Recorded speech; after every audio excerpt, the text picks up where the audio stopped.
Good evening, everybody, and welcome from Willow Springs in the good old US of A for the last round of the simGP Championship, Division 2 tonight, and it is in the commentary booth. It is myself, Dirk Brandt, and Sas van der Westhuizen tonight.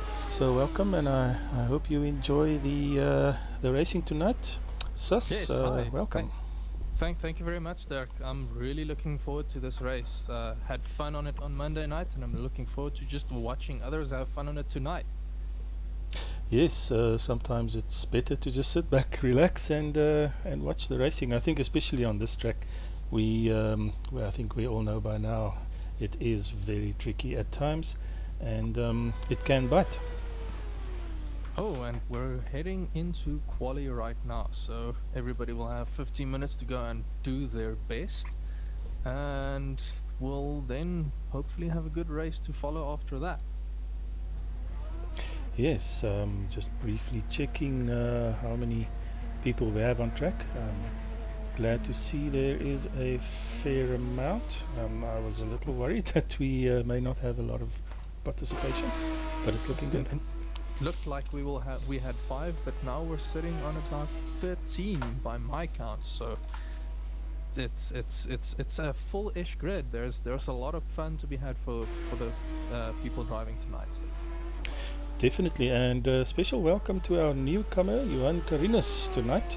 He bravely jumped in, and I think that is definitely the best way to do it. Just jump in and start racing. There's no better way to get racing. I think there were 2 big contributors to this.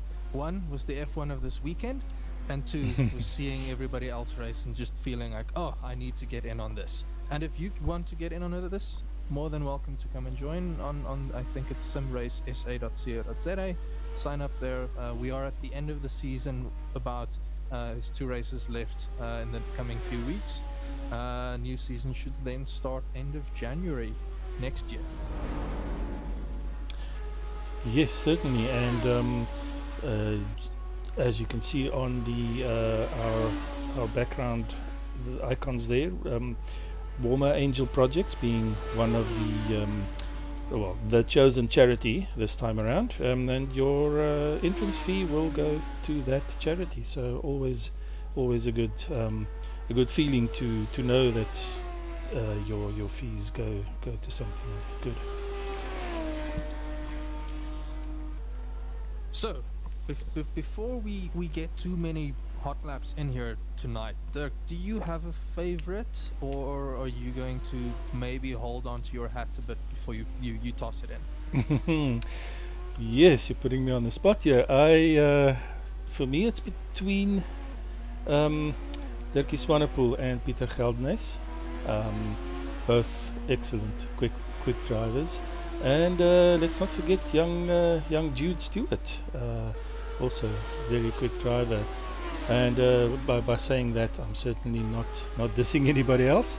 But I would say if I really have to put my money on it, I'm gonna go with my namesake Dirkie. And you, Sas? I did see one of my teammates on here. Jurgens couldn't make the Division 1 race, so I was kind of thinking he might have it in him. But my money would likely be on Dirkie. He's shown time and again that he has the consistency to take a Div 2 race.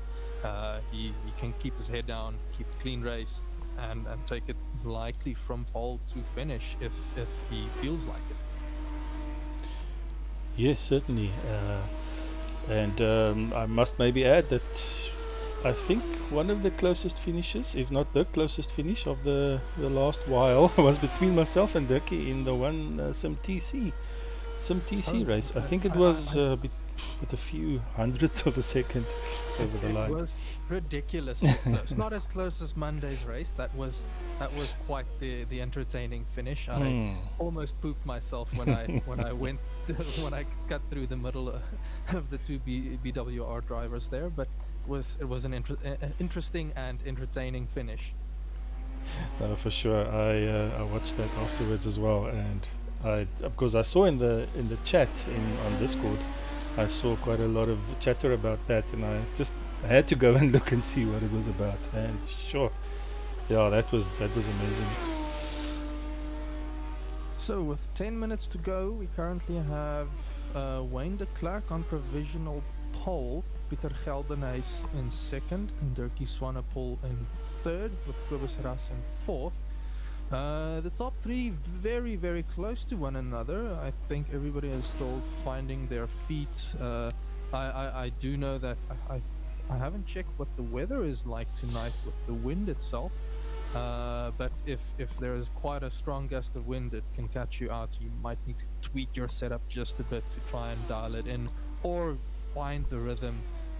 Figure out where you can be more aggressive on the steering wheel, where the wind is blowing from behind and possibly causing you to lose grip. But it's 15 minutes is not a lot of time if you're struggling with that. It's going to be about getting that banker in, and then trying maybe lighting up the tires to go. Oh, for sure. And thanks for the reminder. This, as I almost forgot, the weather forecast. I put it up there for us now. Yes, it's overcast with squalls, which I had to go look up what that means, to be honest. And yes, it's gusty apparently, as if the track isn't hard enough. And yeah, if I can briefly maybe just show the track map, just showing that up there now. And yes, I think most of us here know what it's all about. A very tricky track, with especially the runoff areas. If you just put a wheel wrong, they pull you in and they do not let go. Then there's and it's like ice out there once yes, you're there. exactly. Yes, you do not stand a chance. And it's quite a mixture. I've heard the track likened to like a mini Bathurst, where there's a mountain section with, as you mentioned earlier, the reverse corkscrew kind of thing, with a very tricky section, and then there's the very fast straight section, which is no less tricky in my opinion. So I don't know if you have any experience with that. I was thinking about it during the race on Monday. Interestingly enough, I only had I was looking at my telemetry and I realized there was only braking for 2 of the corners. It was turn 1 and just before the reverse corkscrew there. The rest of the track is either just lifting or maybe tapping on the brakes, depending on how unsettled your car is. But those long sweeping corners reminded me a bit about oval racing. Like it's all about the tactical game. You're trying to get as close to somebody behind, as close to somebody's rear as possible, but you can't get that close, else you risk running into them or running wide because you don't have the downforce you need for making the turn successfully. So it's this constant game you're playing with the driver in front, trying to just time a lift perfectly so that you can get out of that last corner flat out and get in the slipstream so that you can make the overtake happen, or even better, pressure somebody into making a mistake into turn 1. Exactly, and yes, I myself fell foul of that last corner as well, through exactly what you were describing there, through the just running wide. And in fact, I just put, I think, well, what felt to me like just the left rear, I put wide there where Wayne is now, and it just sucked me in and I beached the car. Sorry, we are a little rushed for time. I still need to fit in the track map video, so sorry, the track demo video. Sorry about that. Almost forgot about these things. Let's see how our lap should be driven everybody, here. and welcome to the qualifying lap for the Willow Springs round of the GP series. Of course, in the RSS Formula 3 V6, and across the line we go absolutely flat out, 269 k's an hour as we cross the line. Don't touch the sand, fling the car through turn 1. You want to hit the inside apex so you can get on the power very early, staying in 4th gear. Watch how I stay in 4th gear through this right-hander. It actually allows you to keep a bit tighter, even though you could be in 5th. Once I click into 5th though, you see how we drift out wide, but it gives us a better exit, so it's okay. Up the hill here, the left-hander, watch the oversteer, and through up and over the top this right-hander, very deceptive corner.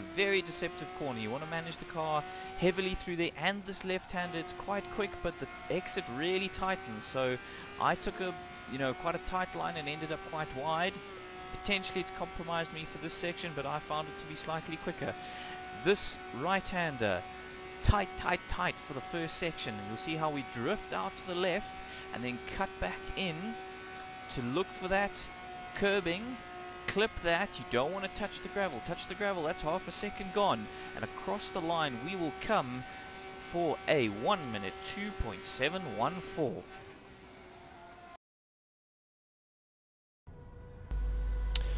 Yes, thanks as always to Nick for doing that video for us, showing you guys the way around the track better than I think any of us can describe. It's always better to see it in action.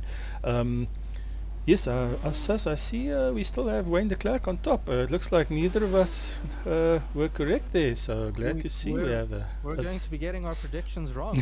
Backing the wrong horse, but the race isn't over until it's over. Oh, for sure.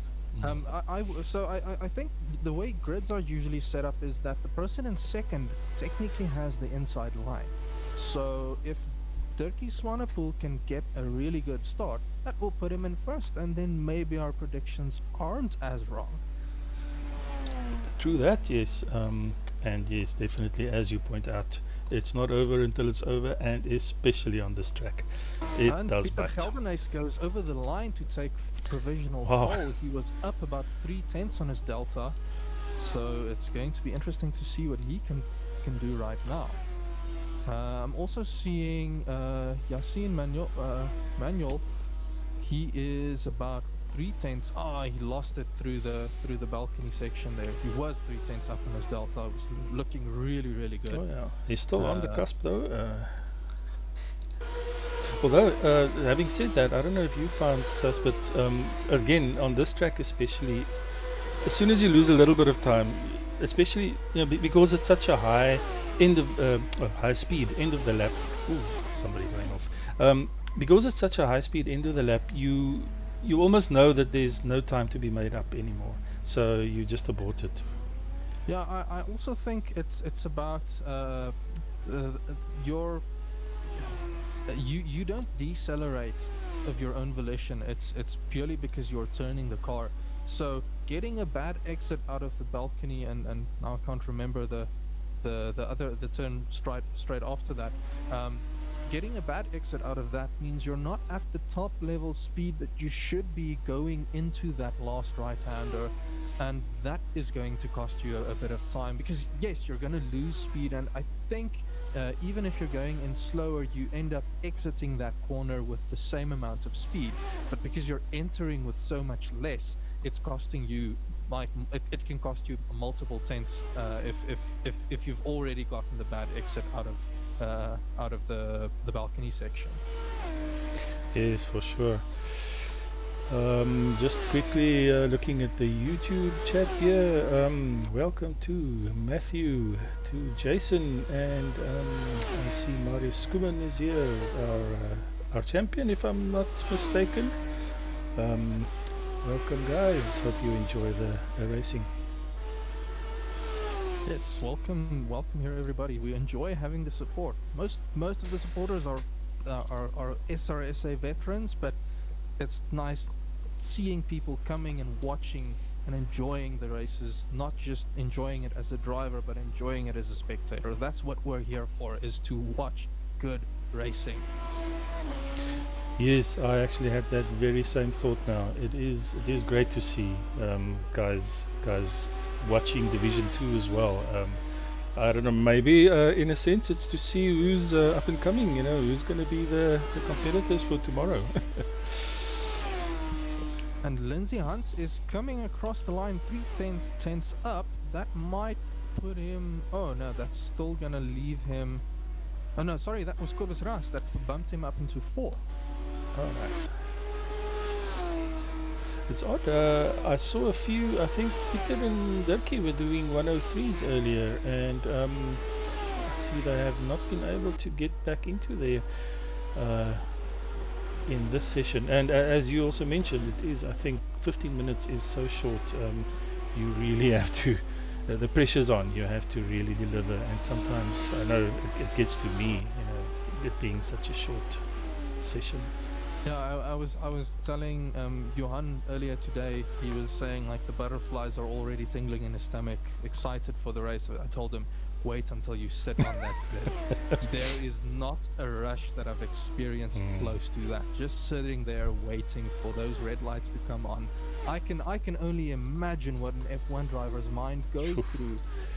And they can't even see nice big lights, the nice big lights that we can. They have to peer off into the distance and hope that they don't miss it. Yeah, I tell you what though, sitting where I'm sitting now, to me, is also quite a rush of adrenaline. I am so nervous doing commentary, you won't believe it.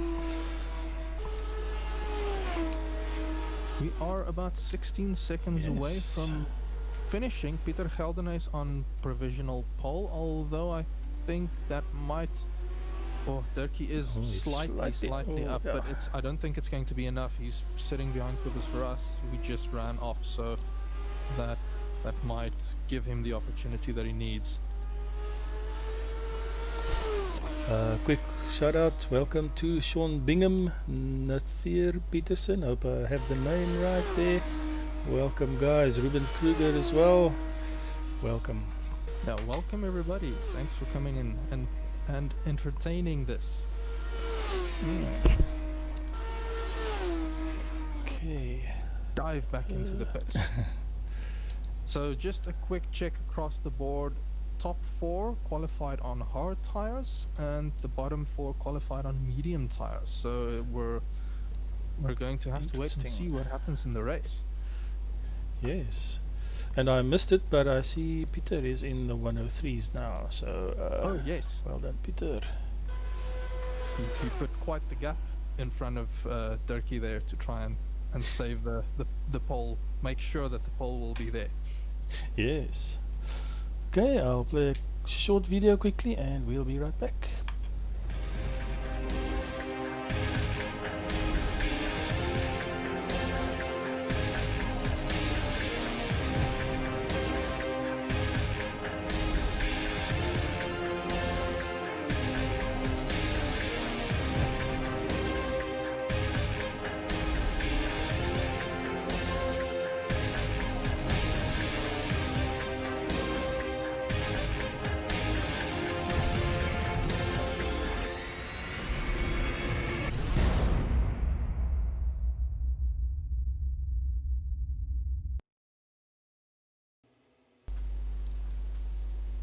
Okay, welcome back everybody. I think this is where the nerves start to pick up, Sas, as you were mentioning. Yeah, we're about 45 seconds away from the race start.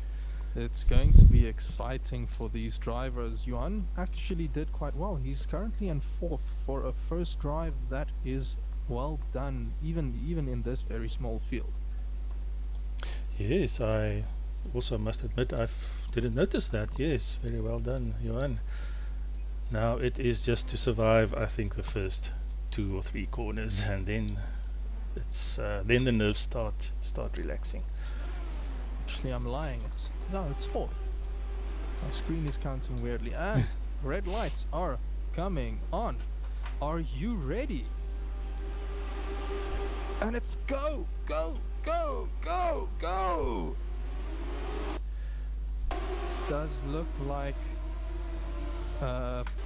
Peter got a really good start, and it's now just going to be about him maintaining control, trying to keep Dirkie off his back, maybe even force him to do some aggressive lifting through those fast sections just to try and get him to pull away a bit.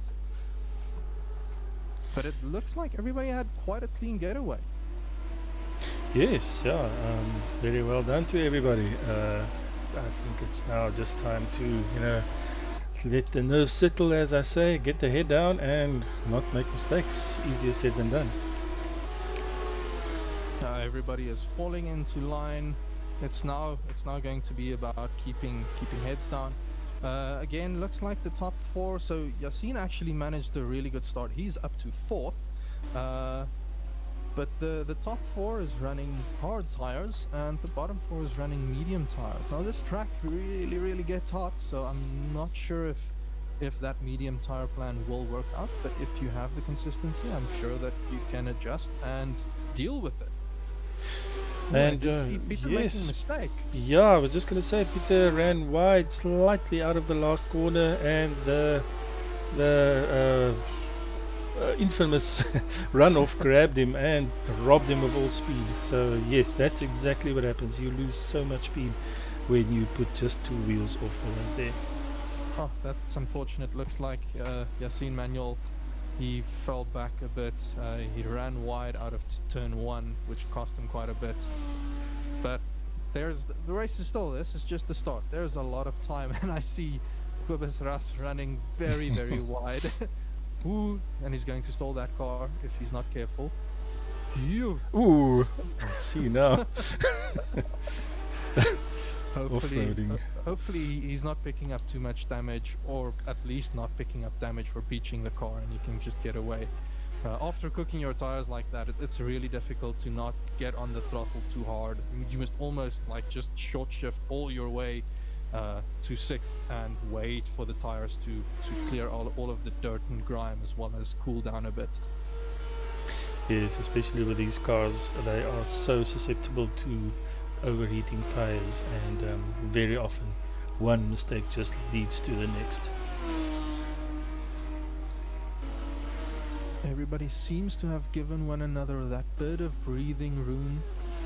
Things are settling in. I'm not expecting absolute shocker of a race tonight. Where with the field so small, it's where we're gonna see some good gaps, but it's going to be about who can maintain their consistency, because sometimes you're just your own worst enemy. You make a mistake by trying to push it too hard and losing sight of getting that consistent drive. Because I'm looking currently at Jude Stewart on the back of Lindsay Hans, and Stewart is definitely a fast driver, but he's made some costly mistakes which has forced him wide and had to rejoin, which lost him a lot of time. But Yes. he got a clean move, and he is up. Oh, that Lindsay. forces Lindsay wide. Lindsay keeps it together, and he's back on. He just jump on the throttle and continue racing. I was on board with Lindsay there to demonstrate exactly what happens. As I was saying earlier, that is exactly what happens. You lose all momentum. Sorry, Lindsay.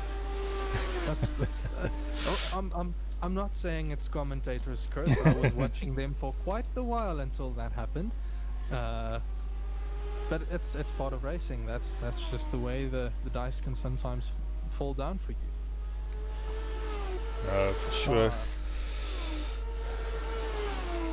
It does seem, I just saw Lindsay running wide in the balcony section. Maybe his tires suffered a bit. He is on medium tires from what I saw, and those they don't like it when they've overheated. The hards can cool down relatively easily, but once those mediums is heated up, it's a real struggle to get them cool again. Yes, I also ran the mediums on Monday, and after watching the race afterwards, I'm a little sorry I didn't go for the hards. I for some reason didn't think the hards would be the preferred tire, but it certainly seemed to be among the front runners. I was initially on the medium camp, and then I tried to do 10 laps. After 3 laps I was constantly spinning, so I was like, nope, I am clearly not that much of a consistent driver. Let me try and use something that might help me out a bit. And I think a large part of the field ended up running hard tires for the race. Yes, I could make Peter them work. Kouwenhuis on the back of Dirkie Swanepoel. Yes, I'm on board with him now, yes. No, I could make the mediums work, but they, as you say, they are a little, as soon as they overheat, they do lose a lot of performance.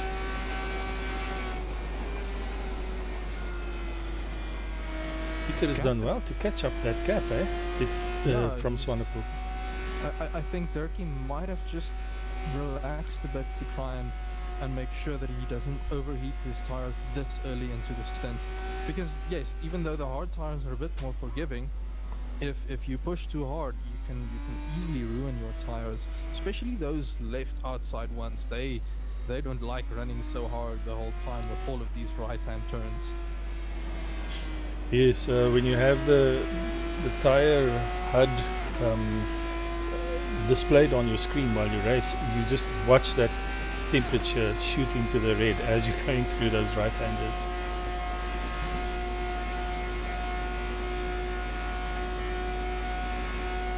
Dirkie did well to pull a bit of a gap over Peter. But we have seen Dirkie make Peter fell back. He was in the lead. Peter has made one or two mistakes. It's not unlikely for Dirkie to make a mistake if he has the pressure applied. But for that, Peter is going to have to get right up onto his tail, sit behind that gearbox, and just consistently apply pressure, trying to force him into making a mistake, because it's difficult enough to try and get a clean overtake. I found getting somebody to make a mistake, that's where you can create the opportunity for the overtake. Yes, I think patience is the name of the game on this track, and planning, especially that last corner, planning how far to be back from the guy in front, because I suspect it's not the best idea to be right on his wing into the corner, because you then lose just so much downforce. Yeah, it's more about trying to be there in the braking zones, because if you can apply pressure in the braking zones, that's usually when people try to start braking later, so that they can be faster. And if you know how to follow, that then creates really good opportunities for you to maybe step on the brakes that tiny bit earlier and set yourself up for a good exit out of the turn. Not so much in turn one. Turn one is quite the screamer. I was quite surprised at how quickly you can go through that turn. Somebody mentioned you carry way more speed during most of these corners than you actually think. Yes, turn one for me was definitely one of the prime ones in that sense. It's one of those ones when you do the track for the first time, you're obviously overcautious, and then after whatever 10-20 laps of practice, you think, wow, how did I think I had to go down like 3 gears into this corner? I can just quickly drop one and go. I think I just saw Peter having a very, very late lift. From what I remember, he was so Peter lifted at about the apex to try and prevent running wide. That really compromises your exit in terms of speed. He's going to have to try and find out, see where lifting, how long you should lift, what effect that has on the distance he's following behind. Because that long straight, that's where he's going to have to make this overtake work for him. The gap has definitely been seesawing. It's back and forth a lot. It's a bit of a concertina. I think every second lap, Peter really gets a really good exit out of the balcony and into you just get that corner name, Monroe Ridge. And that is really the thing that can benefit you, because he then carries the top end speed to get close to Dirkie. But it's usually not enough. If you're a second behind and you can make up that second, make up half a second, you've still got a lot of work to do on the main straight. I also wonder if maybe they're running very different downforce and even fuel loads at this stage. That is certainly possible. Both are running hard tires, so I'm expecting them to well, my gut is telling me that they probably have the same fuel loads, unless they feel that they can make the hard tires work for the entire race. In which case, maybe doing a bit of a splash and dash later in the race might be beneficial. But I think more than that, it's all about sizing up your opponent, following and seeing what they're capable of, what you're capable of, and trying to find that good middle ground where you can try and capitalize. Ooh, somebody really smoking into the pits there. I think, in fact, he was entering the pits backwards, if my eyes did not misdeceive me. That's Yassine Manuel. Could be Oh, wrong. and it seems he has beached it inside of the pits. That is very, very Oh unfortunate. no, Yassine. Oh, that is the worst place to. Oh no. So close yet so far. Yeah. Quickly looking at the YouTube chat. Jovan Oosthuizen, welcome. I should have raced here. Yeah, Jovan, you should. These cars are a lot of fun. And actually, I'm not sure, Jovan, if you have raced simGP, but maybe you just meant this track. Sorry. I see Mario Skuman says no WR here, so he is cheering for Peter. Another one for Peter.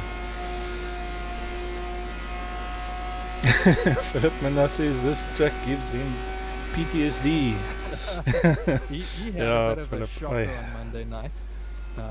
Technical difficulties meant he couldn't do the pit stop that he was planning to do, which ultimately, I think, I can't remember if he retired or ended up very far down the grid, but he was running super close to Marius, and they were.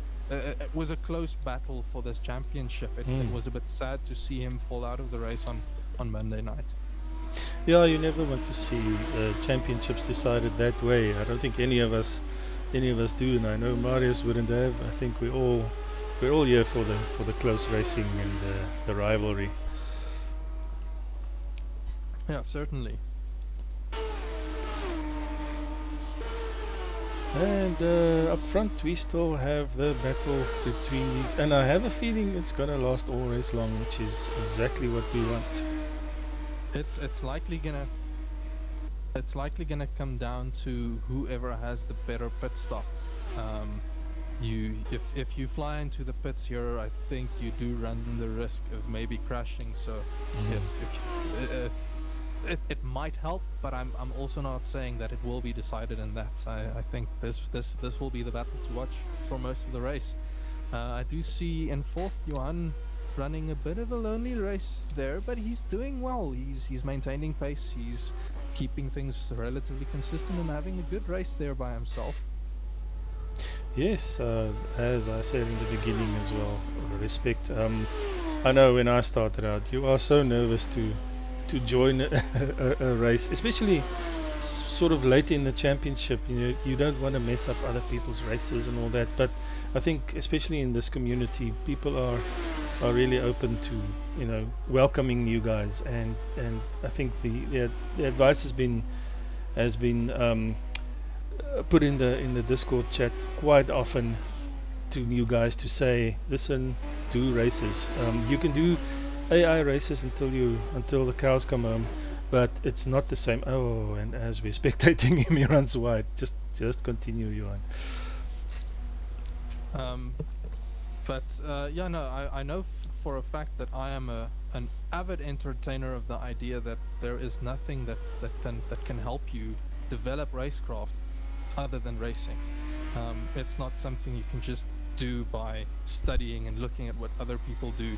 You can't expect yourself to react in the same way you'd react if you don't put yourself in that position. And that's the thing. It's very important to understand the mentality of a race driver. There's an often misquoted quote from Ayrton Senna saying, like, if I don't go for the gap that exists, I don't consider myself a race driver anymore. People kind of get caught up in that and thinking, oh, I have to win every single race. But as you're starting out, you need to be very aware of setting yourself some realistic goals. As a beginner, I entered the second last GP race of last season, thinking kind of like, oh, I'm gonna get in everybody's way and I'm gonna crash into people. But I found that first experience of just telling myself, keep my nose down, keep my head down, keep my nose clean, and make sure that I get to the finish line. That was such a rewarding experience, and it taught me a lot about, one, how to let people by.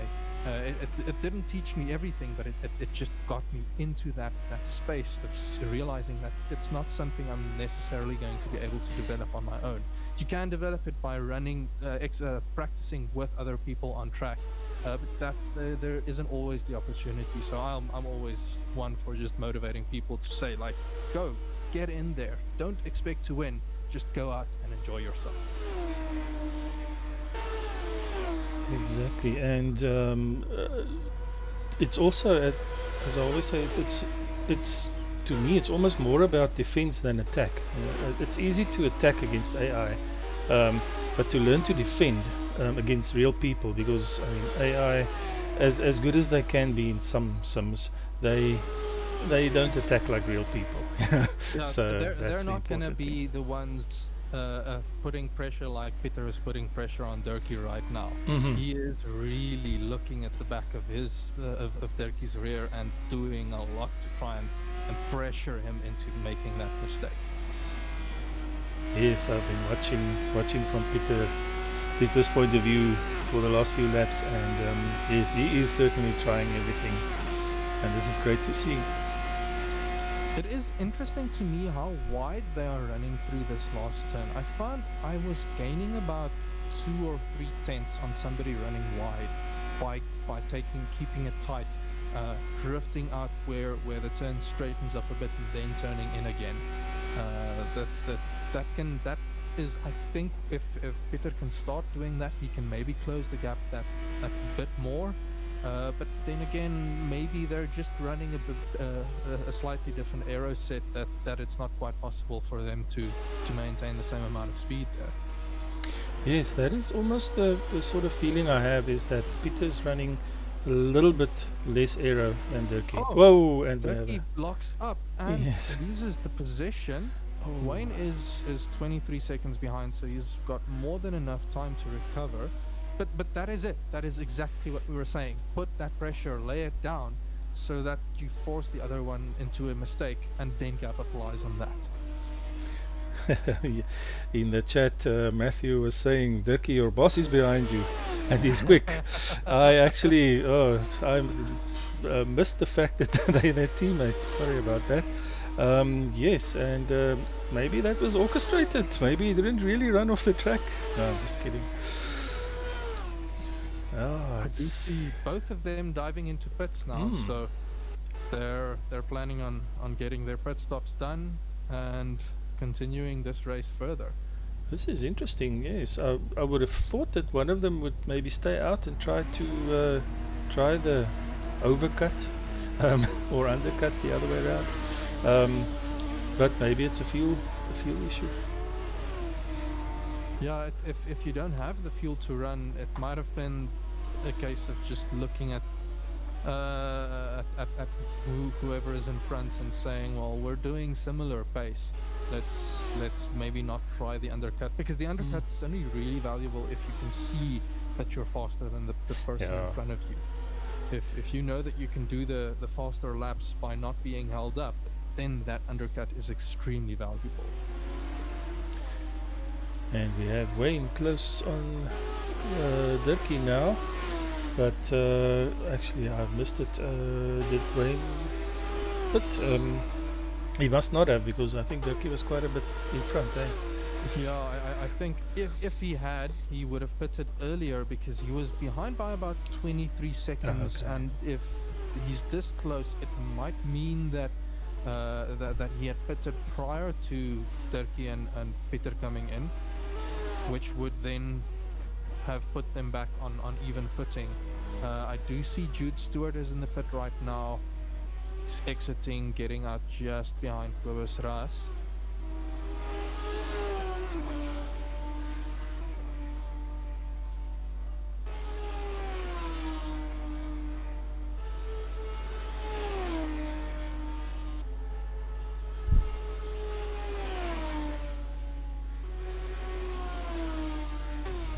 Matthew's saying they're definitely racing, but I'd expect them to keep it nice and clean. Yeah, no, for sure. Yeah. Does look like Durkee is falling back to Peter slightly. It's like he's not able to sit on his tail as closely right now. I'm not even sure on this track if you turn onto the track earlier, if that releases your pit limiter more earlier as well. which might be yeah. able to explain why there is this gap. Oh, and I see that is... Who was that ran so wide? I'm also looking, was it Lindsay? Yes, I think it was Lindsay. Lindsay Hans. Yes, Yeah. he ran a bit wide. Seems to be struggling to make the mediums work, but he's still running, which is a good sign. I was actually wondering about exactly what you were saying now. I was wondering in practice whether turning onto the track earlier in that pit exit would release the pit quicker and or the pit limiter quicker. And I think it doesn't. I tried 2 or 3 times. To be honest, I didn't try a lot, but I think it's at the same sort of, how should I say, distance on the track itself, and not Yeah. It might well just be that Dirkie was defending against Wayne as they were exiting, which cost him to lose some of the time, because he pulled the 1.5 second gap down to less than 1 second now, which is making me wonder, maybe is there a difference in fuel load right now? I remember on Monday night, I think if I didn't thread the needle between Marius and what's his name, if I didn't thread the needle, I would have finished with a lap's worth of fuel in hand. But because I passed them, I still had one more extra lap left, and I ended up with maybe less than a liter left in my tank at the end of that race. So I was cutting it close, and I'm sure these guys will be cutting it close as well. Yeah, no, look, I have run out on occasion, well, once, so I am very paranoid about that. Welcome, Gert Sneeman in the YouTube chat. I remember running out on last season, and then diving into the pits not running out, I almost ran out. I dove into the pits on the last lap as the winners came across the line, and then as I exited, my race was still going, but I ended up running into one of the leaders who was doing donuts because they had finished their race. Oh, yeah, that's the worst. I am going to have to excuse myself for a second, Sas, you can just keep everybody entertained. I'll be back in 30 seconds. Try and keep them entertained. It does look like I'm not sure if Dirkie is really reeling in Peter, but oh no, Peter made a mistake. This is giving Dirkie some ground, and it's going to be all about getting the last corner right so that you can follow quite closely. Pulled that gap down to less than half of a second, so it's going to be tight. He's going to have to think about where does he lift, and just looking at top end speed as they come out. I'll quickly check. Peter is topping out at 265. Dirkie is topping out at about the same. Okay, he went over to 270. So it's looking like there's a bit of a difference in setup, which is strange to me if they're teammates. But it might be just being that tiny bit sneaky to try and get the advantage, knowing that they might be the front runners of the race.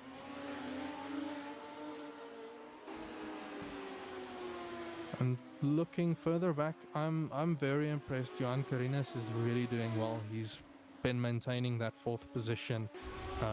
The guys running behind him, they've been somewhat inconsistent. We see Jude Stewart just rejoining the track now after running wide before the Monroe corner. But that is a good. It's a good way to start off your race, just to learn and understand how important consistency is. Maybe going 1 second slower gives you more consistent laps than trying to push to be on the limit the whole time, where you might end up you might end up off the track and losing out by quite a bit. And Johan Carines is now in pits, so it's going to be all about getting a good getting a good run out of the pits now and getting back into keeping his head down. He'll be following Cobus Ras by about 7 seconds. So going to be curious to see if Johan can pull that gap down and get the pass done. I think I heard they're coming back. Welcome back. Yes, thank Still you. sitting quite close to Peter, but the gap has grown a bit. He did pull it down to less than half a second, but it's now almost a second. So they're looking like I had a quick look on top speeds. Peter Geldenhuys was slightly slower on the top end than Dirkie Swanepoel, which is making me think he's running that tiny bit of more aero, which would explain why Dirkie is maybe struggling through the Budweiser balcony section there. Oh, so yes, quite the opposite. What I thought, I thought Peter was maybe on lower aero. Yes, sorry, I had to excuse myself there. My dog needed to go out. I was thinking this is the kind of problem that Crofty and Brundle don't have in Formula One.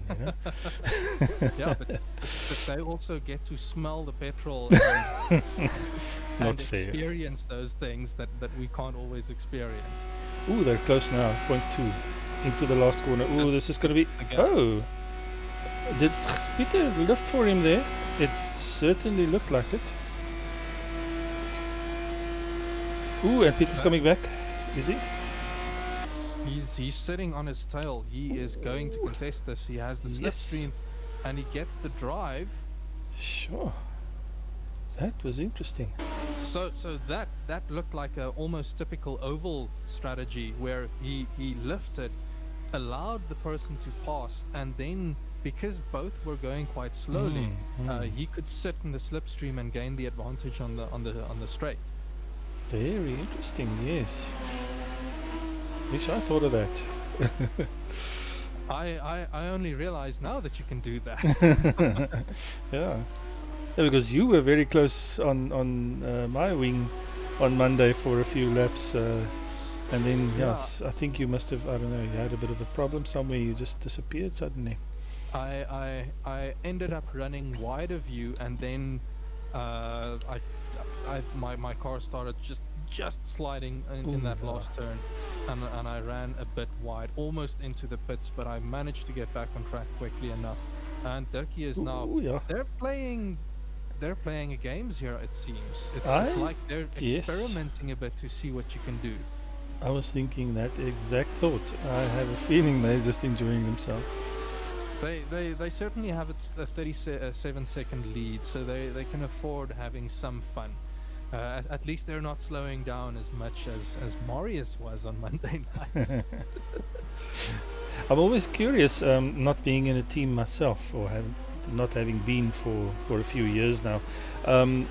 Would these guys be in sort of Discord communication with each other all through the race? I know that personally, my team, we sometimes sit together and talk to one another. But I very much prefer being able to not listen to somebody else swear at whatever is happening. It helps me focus. I think for endurance type races, it makes a lot more sense to have somebody who can sit and do the focus work and guide you through everything that's happening. Ooh, Lindsay seems to have beached it there. Yeah. He's standing very, very still. Well, these two are definitely playing. Geldenhuys, slow down there. Definitely. Towards the end of the straight. Yeah, I think they're just enjoying it. They're experimenting to see what kind of strategies you can come up with to do overtakes in that last corner. Whoa, and Peter ran wide up in the balcony. Oh, sorry, towards the balcony. Oh no, unfortunately Lindsay decides to disconnect. Maybe not his night tonight. I see Johan Perines is back in fourth. He fell back to fifth after pitting. But he must have overtaken Cobus Ras some while ago. At this rate, he could have a podium on his debut. He's still got quite a large gap. I think if I'm looking at that correctly, it's a 50-second gap to Wayne. So Wayne really has to mess it up. Yeah, no, for sure.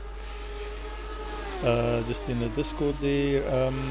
Yes, Philip saying they usually sit in Discord, and the guys have to bind mute to their mics. Oh yes, that's a good idea. So you don't, as you were saying, Sus, you don't suddenly swear if something goes wrong and everybody gets the fright of their lives and they drive off the track. Yeah, I was looking at some of these homemade wheels that people, like replica type wheels people make, and I saw the radio button on these wheels and I thought, wait a minute, that will actually be useful in a race if you're sitting on on some voice service where you need to mute yourself. Yeah, definitely. I haven't checked what the difference in lap times are. It's certainly seeming like Peter and Dirkie has quite a bit of pace, because they've just made that gap bigger and bigger, to that gap to Wayne bigger and bigger. Wayne possibly went into pit if I'm looking at this, because the gap is suddenly quite back to more than 30 seconds, not the 1 second we saw earlier. Yeah, I probably pitted then. There's 12 minutes left, so this is. I'm sure that this has been a tough race for those struggling to keep it on track, but also a tough race for Peter and Dirkie. Just even though it looks like they're having fun, they're still trying to compete with one another and yeah, best way to do it. Seeing what they can do. I don't know if you have insight on the YouTube chat, Sus, but there's one that's from Matthew that's close to your heart, I think, with the photo finish.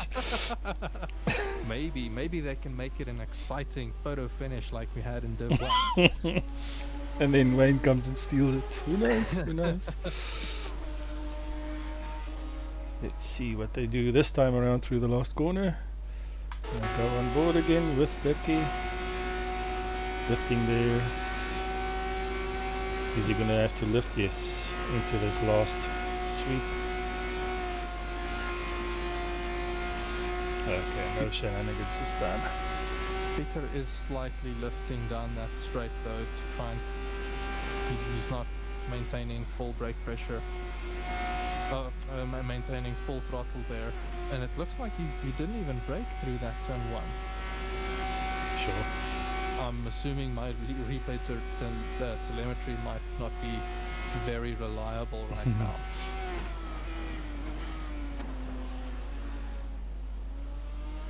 Where's the commentator's curse if you need one? And we must probably be switching back and forth between multiple. Oh, Geldenes. Speak of the devil. Oh no! I still wanted to qualify that. I didn't mean that they should lose. I just wanted the gap to be closer, you know. Richard saying the Clark did pit. Okay, thanks Richard. Yes. Is that Richard Elliott from Monday? It just says Richard, so I'm not Hello, sure. Richard.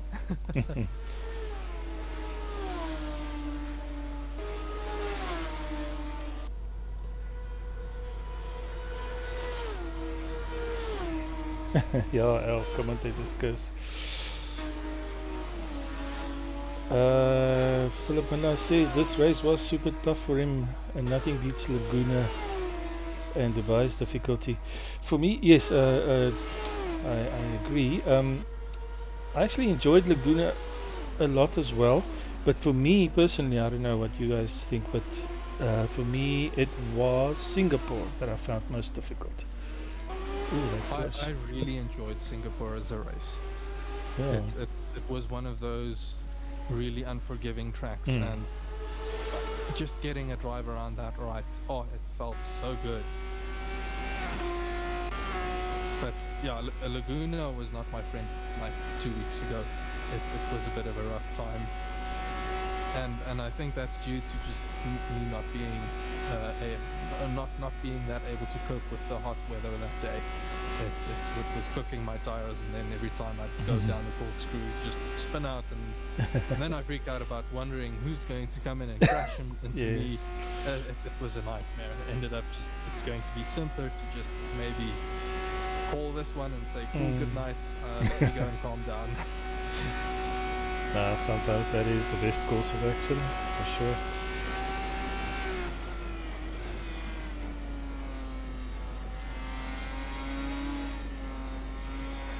I see Ooh, Philip it's saying close. that was one heck of a commentator's curse.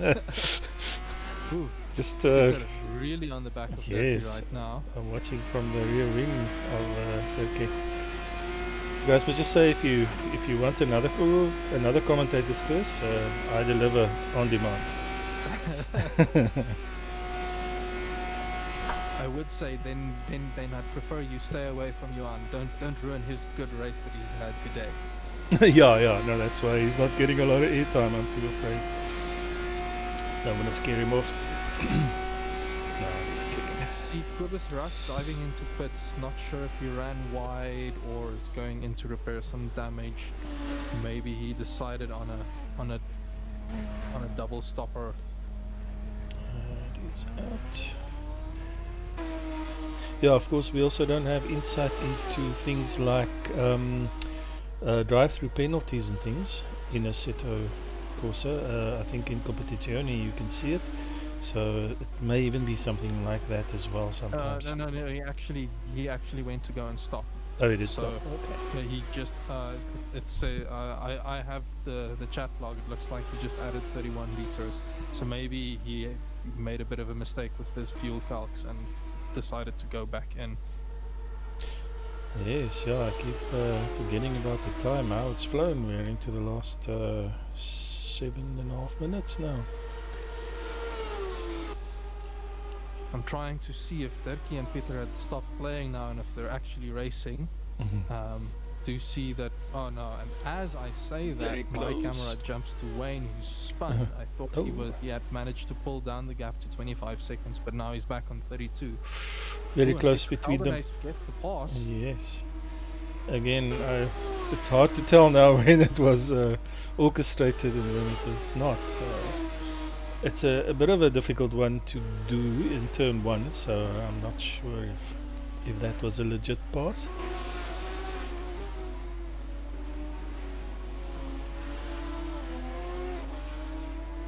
I suspect it might have been an experiment. Jude Stewart spins it around as the two leaders come past him. I think these two are practicing for next season. I would say Philip and Marius, you guys better watch out, eh? Yeah, Blackwater Racing better watch out for the sim racing crew.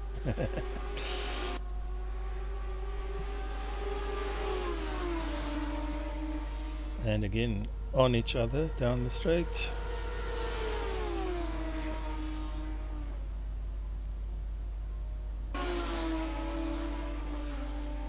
Yeah, doing a 107 there.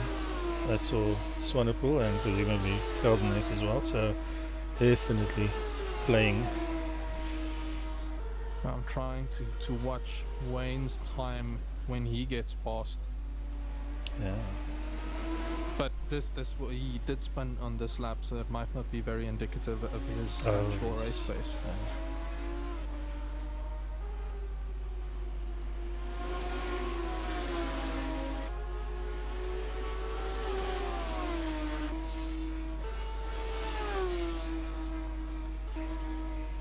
It is risky kind of playing around like this. You if you're not careful, you might end up ruining both your own races.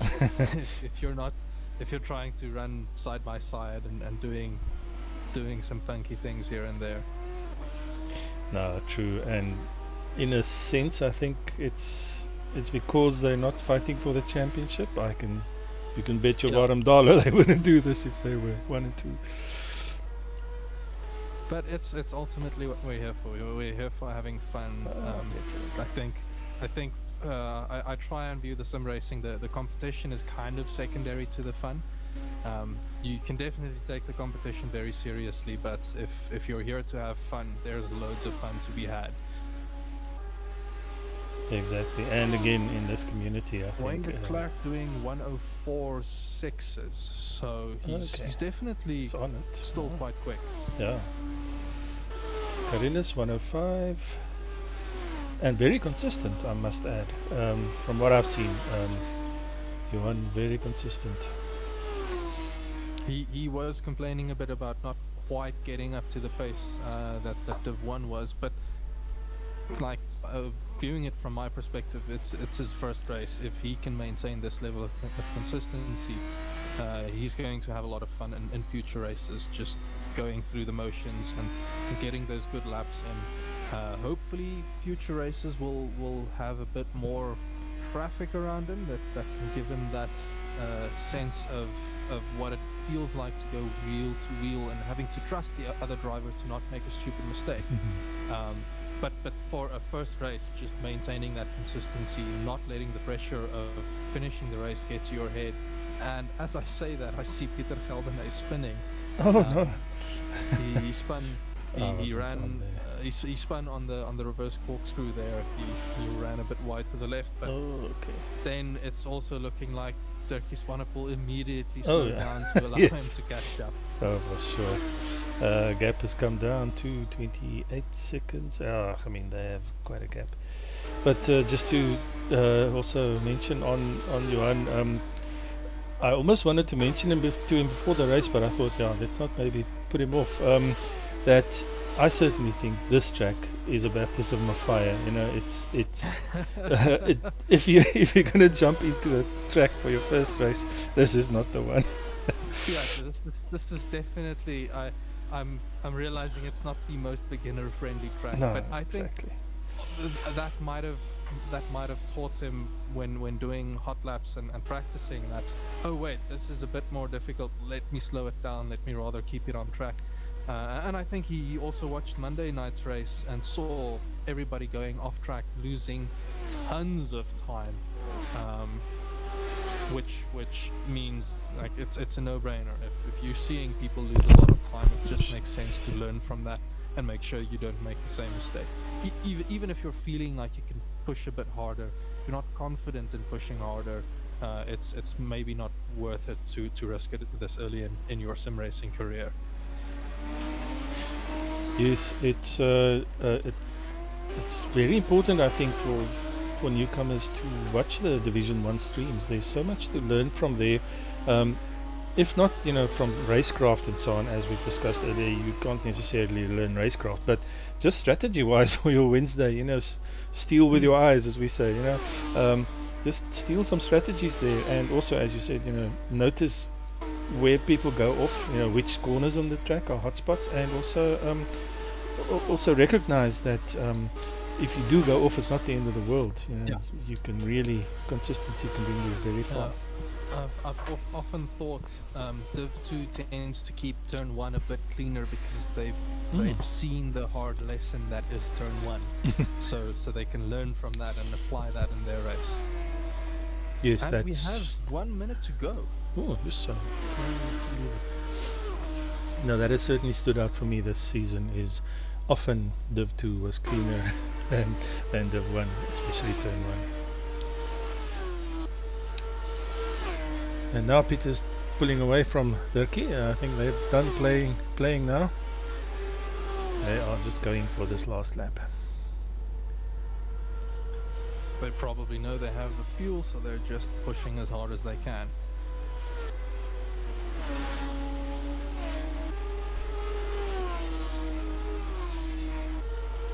I wonder if this would have been predetermined, who got the nod for first, or is it seniority in the team? If we pull them in for an interview, I think that might be a good question to ask them.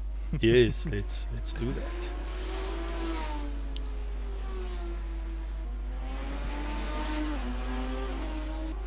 Dirkie is doing well to try and close the gap, it seems. I'm not sure if Peter is maybe slowing down slightly. It's feeling like he's allowing the gap to come down and try and go for that photo finish. Whoa, and he's passed him. Dirkie passed. Are they going to try for the closest finish ever here? Let's see. Is there a camera that will show that? Don't mess up the last turn.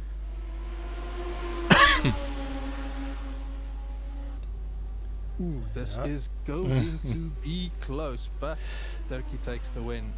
Well done to him.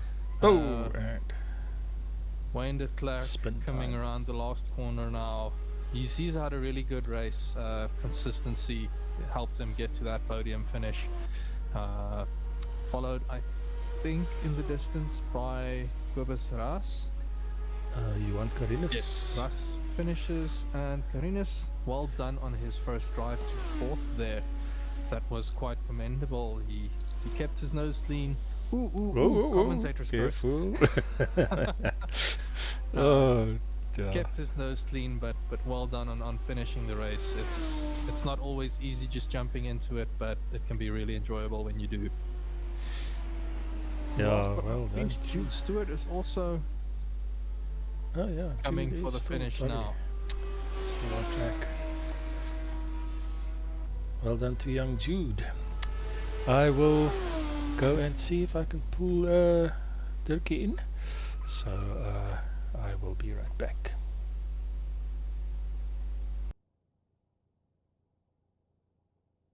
Hello, Dirkie.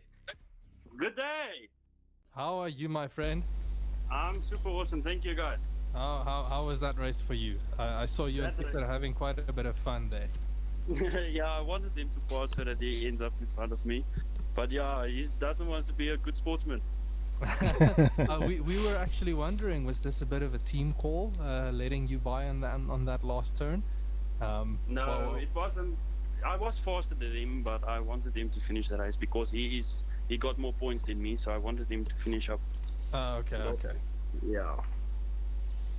Yeah, but well done on the finish there. You guys had a fantastic race, it seemed. Yes, no, we had a lot of fun. I must also say thank you to Uncle Peter. It was awesome with him, and it was a lot of fun. Did you? I didn't quite catch. I wasn't always on board. Did you make any mistakes during this race, Dirkie, that you spun off, or where the gravel grabbed you in? I think Peter, we saw on one of the earlier laps, was pulled in by the gravel, but I don't know about you. Yes, that on the same corner I was watching in my mirror. I saw he went off, and then I also went off into the gravel. But yeah, I recovered fast. So it wasn't. I wasn't deep into it. My two left wheels, front and back, was on the gravel, and then the other two was on the track. So it wasn't that bad. Yeah, you had a considerable lead over Wayne. I think at some stage it was a 32-second lead. So it looked like that gave you and Peter the comfort to just play around with timing and see what you can do through that last corner, trying to dice one another. Yes, I must say that was a lot of fun because I was watching the gap, and it did increase, and then I just think about myself, let's just leave it and let's just have fun. Let me dice Uncle Pete and see what happens. Yeah, well, I know for a fact that I enjoyed watching this race. That it was great seeing you two duke it out, even if some of it was just for fun. Yes, no, I had a lot of fun, and I hope Uncle Peter also had a lot of fun. I saw on the back straight the one time I wanted him to let him pass, and then he like take his nose left, right, just to tell me no, just go. Go. So, yeah, it was a lot of fun. So you guys aren't in communication with each other via Discord or anything? No, not at this moment. Oh, okay. So that Yeah, was the all race. telepathically. That's how in sync these two teammates are, people. Ah, Yeah. When I saw my mother, he said, no, I must go. And then I just think, okay, let's go for a few laps, and then let's just slack down again, let it catch up, and have some fun. Have some fun. Well, thank you for joining the race tonight, and thank you for joining us as well tonight. Yes, I also must say thank you it was the last race, if I'm not wrong. This Yes. was the last simGP race of the Okay, season. yeah. So I also just want to thank Alan and Saz and all you guys that was organizing this GP. It was awesome. It was a lot of fun. I had a few problems with my PC, but it's sorted, and I hope to see you guys in 2021. yes, we're looking forward to it. definitely. Yes. Thanks, Dirkie. Thank you, guys. Okay, Cheers. man. Well, yes, thank you everybody for watching. I think it wasn't a huge field tonight, but I think we had some fun. I certainly enjoyed watching, and thank you, Sas, for joining me as well. Thanks for having me. Really enjoyed commentating on tonight's race. Really looking forward to the future races next year, as well as the last few of this season. Hope to maybe see some new faces before the end of the season. But if we don't see new faces, hope for the next season then. Yes, definitely. And thank you to everybody in the WhatsApp in the YouTube chat for keeping us entertained. And until next time,